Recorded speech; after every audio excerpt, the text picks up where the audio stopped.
चला, कसा चालू आहे तुमचा M2 चा अभ्यास? काय सांगावं सर तुम्हाला, दररोज 2 GB डेटा कधी संपायलाय काय कळणार चाललंय. बघा, काय काय जण तर मनामध्ये म्हणाले सर आम्हाला काही डेटाचं टेन्शन नाही, आम्हाला अनलिमिटेड डेटा आहे. ठीक आहे, असं करू नका राजांनो. परीक्षा जवळ आली तुमची, अभ्यासाला लागा. राईट. हा, चला आपण नेक्स्ट क्वेश्चन बघूया. नेक्स्ट क्वेश्चन आहे question number 31. Evaluate integration dx upon 2x square plus 3x plus 1. ठीक आहे, कोण सांगते मला? ठीक आहे, ज्यांना हा प्रॉब्लेम कोणत्या मेथडनी सॉल्व्ह करायचा समजलाय त्यांनी कमेंट बॉक्स मध्ये कमेंट करून सांगा कोणत्या रे. ठीक आहे, हा चला फटाफट कमेंट करा. आपल्याला हा problem by using partial fraction मेथडनी सॉल्व्ह करावा लागेल. ठीक आहे, this is the equation number 1. मग तुम्ही इथं असं लिहा, therefore by using partial fraction, by using partial fraction. चला पार्शियल फ्रॅक्शन नी सॉल्व्ह करू आपण याला.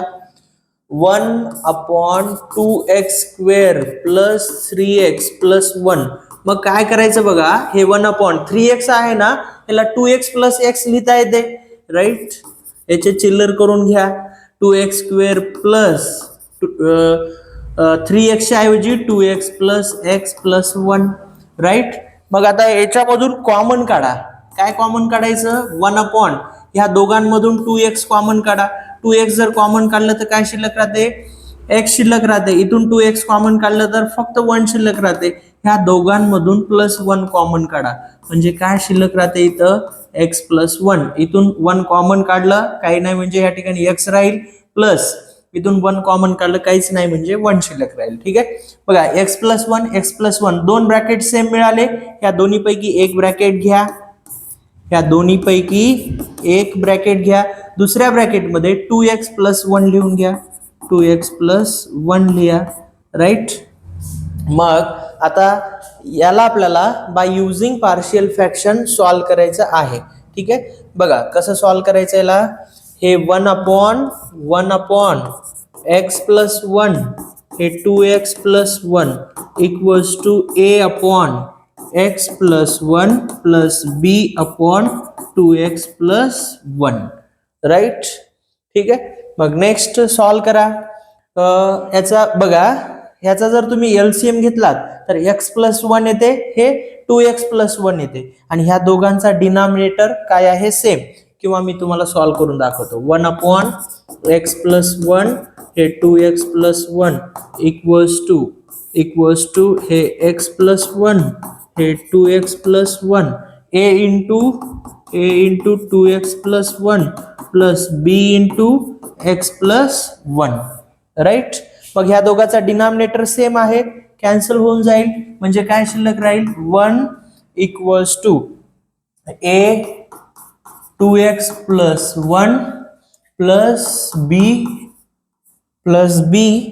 x plus 1. राईट, या इक्वेशनला आपण नंबर्स देऊया म्हणजे आपल्याला कन्फ्युजन होणार नाही. This is the equation number 2. Right, and this is the equation number 3. ठीक आहे, इक्वेशन नंबर 3. मग आता काय करायचं? पुट करायचं x इक्वल्स टू -1 याच्यावरनं, कारण x प्लस 1 इक्वल्स टू 0 म्हणजे x इक्वल्स टू -1. पुट करा मग x इक्वल्स टू -1 कशामध्ये? इक्वेशन 3 मध्ये. Put x equals to -1 in equation 3.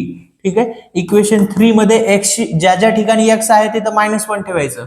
बघा a हे 2 x च्या ठिकाणी काय ठेवणार? -1 प्लस 1. इथं जर तुम्ही -1 ठेवलात, -1 प्लस 1 0 0 इंटू b 0 होऊन जाईल. ठीक आहे, म्हणजे आपल्याला त्या ठिकाणी लिहायची गरज नाही. हे -2 प्लस 1 हे 1 इक्वल्स टू हे a -2 प्लस 1 -1 म्हणजे हे -a, म्हणजे a म्हणजे काय? -1. a ची व्हॅल्यू आपल्याला काय मिळाली? -1. आता b ची व्हॅल्यू काढायची आहे. b ची व्हॅल्यू जर काढायची असेल तर 2x प्लस 1 इक्वल्स टू 0. इथं मी लिहितो बघा, 2x प्लस 1 इक्वल्स टू 0. मग हे 2x इक्वल्स टू -1 म्हणजे x इक्वल्स टू काय येते? -1/2. Right, x equals to -1/2. मग हे कशामध्ये पुट करायचं, इक्वेशन 3 मध्ये. मग इथे लिहा put x equals to -1/2 in equation 3. Equation 3 मध्ये x ची व्हॅल्यू काय ठेवायचं, -1/2.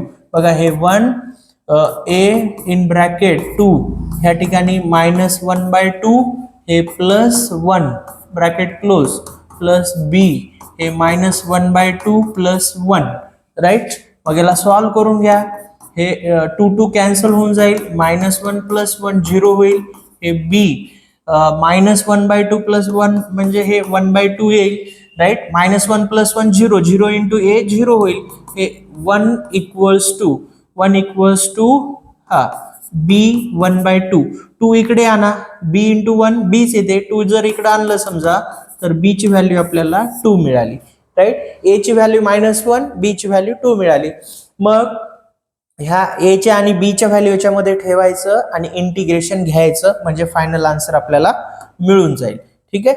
मग चला आपण आता याचं इंटिग्रेशन घेऊया. ठीक आहे, याच्यामध्ये पुट करून याचं इंटिग्रेशन घेऊ, right. Equals to integration a ची व्हॅल्यू काय आहे बघा, -1 अपॉन x + 1 dx प्लस आहे. आणि हे b ची व्हॅल्यू काय आहे, b ची व्हॅल्यू आहे 2 अपॉन 2x + 1 dx. ठीक आहे. मग आता याचं जर इंटिग्रेशन घेतलं आपण, याचं इंटिग्रेशन जर घेतलं तर काय येते रे, -log x + 1. बघा कोणता फॉर्म्युला वापरला इथं, हे मायनस बाहेर घ्या, इंटिग्रेशन 1/f(x). 1/f(x) इंटिग्रेशन काय येते, log f(x), राईट. प्लस हे 2 कॉन्स्टंट बाहेर. मग याचं जर इंटिग्रेशन घेतलात log 2x + 1. पण आता ह्या ठिकाणी डेरिव्हेटिव्ह पण घ्यावं लागेल, डेरिव्हेटिव्ह ऑफ 2x + 1 + c. आपण असं का घेतलं, कारण की आपल्याला फॉर्म्युला माहिती आहे. कोणता फॉर्म्युला माहिती आहे, हा फॉर्म्युला तुम्हाला माहिती आहे, integration 1/f(x) dx equals to log f(x) upon derivative of f(x + c), right. म्हणजे f(x) ची व्हॅल्यू काय आहे, 2x + 1. म्हणून आपण log f(x) म्हणजे log 2x + 1 upon derivative of f(x). f(x) म्हणजे काय, 2x + 1. याचा डेरिव्हेटिव्ह आपण घेतलेला आहे, right, according to this formula. मग नेक्स्ट सॉल्व करा, -log x + 1, राईट. मग हे +2 log हे 2x + 1 upon derivative of 2x 2 येते आणि derivative of 1 0, right. Derivative of 2x 2 येतो फक्त, प्लस c. मग हे 2 कॅन्सल झालं, राईट. हे 2 कॅन्सल झालं, प्लस आहे ते अगोदर लिहून घेऊया, log 2x + 1 आणि मायनसची टर्म नंतर log x + 1 + c, राईट. या ठिकाणी कोणता फॉर्म्युला यूज करायचा, log m - n चा, right. log m - log n चा फॉर्म्युला काय आहे, log m/n आहे. log m/n म्हणजे हे 2x + 1 upon x + 1 + c, right. हे मिळालं तुम्हाला फायनल आन्सर. अशा पद्धतीने तुम्हाला हा प्रॉब्लेम सॉल्व्ह करायचा होता. ठीक आहे. तर हा प्रॉब्लेम तुमच्या नोटबुक मध्ये व्यवस्थित नोट करा. त्यानंतर आपण नेक्स्ट प्रॉब्लेम बघू.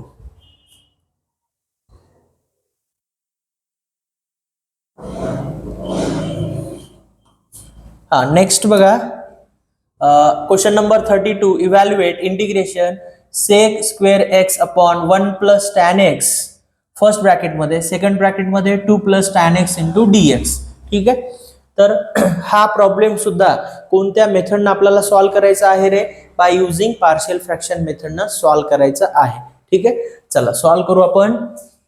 नेक्स्ट बघा, या ठिकाणी काय करणार, मग पुट करावं लागेल. काय पुट करावं लागेल, कोण सांगते, पुट tan x = t. मग differentiate with respect to x, derivative of tan x आणि ह्या ठिकाणी डेरिव्हेटिव्ह ऑफ t. टॅन एक्सचं derivative sec square x dx equals to dt. या dx ला मी लगेच इकडे आणलं, डिवाइड मध्ये होता मल्टिप्लाय मध्ये. मग त्याला इक्वेशन नंबर 1 नाव द्या, राईट. इक्वेशन नंबर 1 नाव द्या. हे tan x equals to t आणि sec square x dx equals to dt हे इक्वेशन 1 मध्ये पुट करा. देअरफॉर इक्वेशन 1 becomes बघा सेक स्क्वेअर एक्स dx ला काय लिहिता येते, dt लिहिता येते. न्यूमरेटर मध्ये काहीच नाही म्हणजे 1, राईट. 1 प्लस टॅन एक्स म्हणजे काय, t, राईट. हे 2 प्लस टॅन एक्स म्हणजे काय, t. ठीक आहे. मग आता ह्याला कशाने सॉल्व्ह करायचं, बाय युझिंग पार्शियल फ्रॅक्शन. ठीक आहे, बाय युझिंग पार्शियल फ्रॅक्शन. याला इक्वेशन नंबर 2 नाव द्या. मग हे 1/1 प्लस टी आणि हे 2 plus T equals to a/1 plus T plus b/2 plus T, right. This the equation number 3. मग याचा एलसीएम घ्या. एलसीएम कसा घ्यायचा, हा बघा इकडे घेऊया आपण. हे 1/1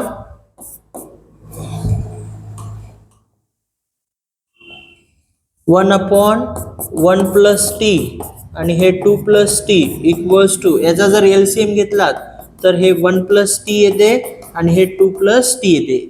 आणि क्रॉस मल्टिप्लिकेशन करायचं, a into 2 plus T plus b into 1 plus T, right. Cross multiplication करून घेतलं आपण. आता नेक्स्ट बघा, ह्याचा डिनॉमिनेटर सेम आहे म्हणून काय होऊन जाईल, ते कॅन्सल होईल. मग काय शिल्लक राहते, काय शिल्लक राहते, 1 equals to a in bracket 2 plus T plus b in bracket 1 plus T, right. तर हे मिळालं आपल्याला. त्यानंतर आता काय करायचं, पुट टी ची व्हॅल्यू काय करा, पहिल्यांदा -1 आणि कारण की 1 plus T equals to 0, T equals to -1 येते म्हणजे टी ची व्हॅल्यू -1 एकदा पुट करावं लागेल आणि टी ची व्हॅल्यू -2 एकदा पुट करावं लागेल. पुट, याला इक्वेशन नंबरला नाव द्या, equation number 4, right. Put T equals to -1 in equation 4, right. बघा a हे -2 आणि हे टीच्या ठिकाणी काय ठेवायचं आहे, -1 ठेवायचं आहे. इथं -1 जर ठेवलं टीच्या ठिकाणी, -1 प्लस 1 0, 0 इंटू बी 0 होऊन जाते, राईट. हे -2 -1 म्हणजे बघा मायनस ह्या ठिकाणी चुकून आपण इथं मायनस लिहिलं, +2 आहे आणि +2 प्लस मायनस मायनस म्हणजे हे 1 येते, राईट. 1 a इंटू 1 a म्हणजे a ची व्हॅल्यू काय मिळाली तुम्हाला, 1 मिळाली, राईट. आता नेक्स्ट b ची व्हॅल्यू काढू आपण. b ची व्हॅल्यू काढायचं झालं तर बघा याचा डिनॉमिनेटर काय आहे, 2 प्लस टी इक्वल्स टू 0 म्हणजे put t equals to -2 in equation 4 मध्ये पुट करायचं आहे, राईट. 1. आता ह्या ठिकाणी इथं जर तुम्ही -2 पुट केलात, -2 प्लस 2 0, 0 इंटू a 0 म्हणजे टोटल a ची टर्म 0 होऊन जाते, फक्त b ची शिल्लक राहते. हे 1 प्लस या ठिकाणी -2 म्हणजे हे +1 -2 म्हणजे -1 येते, -1 इंटू b -b मग b ची व्हॅल्यू काय येते, -1. a च्या आणि b ची व्हॅल्यू आपल्याला मिळाली. ही व्हॅल्यू इक्वेशन 3 मध्ये पुट करायचं आणि त्याचं इंटिग्रेशन घ्यायचं, फायनल आन्सर तुम्हाला मिळून जाईल, ठीक आहे. मग पुट करा. इथे a ची व्हॅल्यू काय मिळाली आपल्याला, 1/1 प्लस टी इंटू dt. इथं x असेल तर इथं dx घ्यायचं, इथं t असेल तर dt घ्यायचं, प्लस इंटिग्रेशन b ची व्हॅल्यू काय मिळाली, -1/2 plus T into dt, right. मग काय करा आता, याचं इंटिग्रेशन घ्या. काय फॉर्म्युला आहे, 1/f of x dx log f of x म्हणजे हे 1 plus T upon derivative of f of x, कारण ह्या 1 चा डेरिव्हेटिव्ह 0 येतो, t चा डेरिव्हेटिव्ह 1 येतो. 1 ने जर याला डिवाइड केलं तर काही फरक पडणार नाही, म्हणून डिनॉमिनेटर मध्ये डेरिव्हेटिव्ह घ्यायची गरज नाही. राईट. नेक्स्ट बघा, हे प्लस मायनस मायनस होते, कारण प्लस मायनस मायनस होते आणि याचा डेरिव्हेटिव्ह काय येतो 2 + t + c. ठीक आहे. मग इथे कोणता फॉर्म्युला वापरायचा, log m - log n. काय फॉर्म्युला आहे, log m/n, म्हणजे हे 1 + t upon 2 + t + c. t ची व्हॅल्यू पुट बॅक करा. राईट. टी ची व्हॅल्यू काय आहे, टी ची व्हॅल्यू tan x आहे. 1 + tan x upon 2 + tan x + c. Right. This is your final answer. अशा पद्धतीनं तुम्हाला हा प्रश्न परीक्षेमध्ये आलेला आहे 4 मार्कसाठी. ठीक आहे. 4 मार्कसाठी आलेला प्रश्न आहे. अशा पद्धतीनं तुम्हाला हा प्रॉब्लेम सॉल्व्ह करायचा होता. याच्या अगोदरचा सुद्धा क्वेश्चन हा सुद्धा तुम्हाला 4 मार्कला आलेला प्रश्न आहे आणि तुम्हाला येणाऱ्या परीक्षेमध्ये तुमच्या हे क्वेश्चन्स रिपीट होऊ शकतात. त्यामुळं याची प्रॅक्टिस व्यवस्थित करा. विद्यार्थी मित्रांनो, तुम्हाला जर व्यवस्थित समजत असेल तर नक्की व्हिडिओला लाईक करा आणि तुमचे काही डाऊट्स असतील तर कमेंट बॉक्समध्ये कमेंट करून सांगा.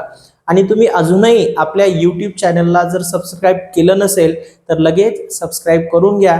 मॅक्झिमम तुमच्या मित्रांना या व्हिडिओची लिंक शेअर करा, म्हणजे जेणेकरून त्यांना पण बेनिफिट व्हायला पाहिजे. तर विद्यार्थी मित्रांनो, या व्हिडिओमध्ये आपण इथंच थांबूया.